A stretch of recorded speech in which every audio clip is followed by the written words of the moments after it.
বান্দা মন ছোট্ট করে কান্না করতেই আছে। রব্বে করিমের রহমতের ডাক হঠাৎ তার কানের মধ্যে বেজে আসলো, লা তাকনাতু মির রাহমাতিল্লাহ। এ বান্দা এত টেনশন করিস কেন, তোর রব আমি আছি না।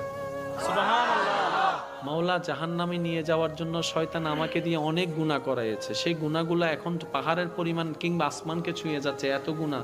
আমি তোমার সামনে দাঁড়াবো তো দাঁড়াবো কিভাবে? মাপ চাইলে আমি কয়টা মাপ চাইবো? রব বলে যে তুই টেনশন করিস না, তোর রব তো আছে রহমান।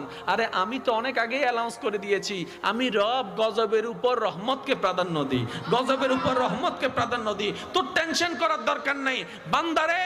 অনুশোচনা নিয়ে, অন্তরে অনুতাপ নিয়ে তুই সারা জীবনে যতই গুনাহ কর, সব কিছুকে সারেন্ডার করে একবার শুধু আমাকে বল, মাওলা মাফ করে দাও।